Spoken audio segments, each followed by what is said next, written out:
जर्मनीमा study visa apply गर्ने plan तपाईँले गर्दै हुनुहुन्छ भने आउँदै गरेको सेप्टेम्बर 2025 इन्टेकको लागि चाहिँ एडमिसन स्टार्ट भइसकेको छ। यदि तपाईँले चाहिँ ब्याचेसको लागि अप्लाई गर्न चाहनुहुन्छ भने तपाईँको +2 को जिपिए ओभरअल 3 र ओभरअल 6 नट लेस देन 5.5 आइल्स हुँदाखेरि चाहिँ तपाईँले ब्याचेस प्रोग्राम चाहिँ जर्मनीमा अप्लाई गर्न सक्नुहुन्छ। त्यसै गरी मास्टर्स प्रोग्राम तपाईँले अप्लाई गर्न चाहनुहुन्छ भने तपाईँको ब्याचेसमा ओभरअल 50% र आइल्समा ओभरअल 6 हुँदाखेरि चाहिँ तपाईँले मास्टर्स प्रोग्राम पनि अप्लाई गर्न सक्नुहुन्छ। अहिले हामीले हाइलाइट अपडेटबाट चाहिँ तपाईँको सेप्टेम्बर 2025 इन्टेकको लागि चाहिँ एडमिसन अगाडि बढाइसकेको छौँ। यदि तपाईँहरूले चाहिँ अप्लाई गर्न चाहनुहुन्छ भने प्लिज भिजिट हाइलाइट अपडेट नयाँ पानीश्वर काठमाडौँ। आउट अफ भ्यालीको एप्लिकेन्ट हुनुहुन्छ भने पनि तपाईँले आफ्नो डकुमेन्ट्स इमेलमा पठाउँदाखेरि चाहिँ हामीले एडमिसन इन्स्ट्यान्टली अगाडि बढाइदिन्छौँ।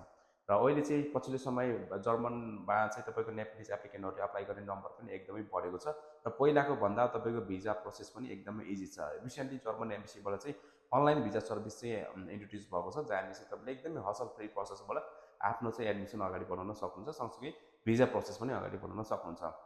जो आउँदै गरेको सेप्टेम्बर 2025 को लागि चाहिँ एडमिसन चाहिँ तपाईँले लिन चाहनुहुन्छ भने चाहिँ प्लिज भिजिट हाइलाइट अपडेट नयाँ पानीश्वर काठमाडौँ।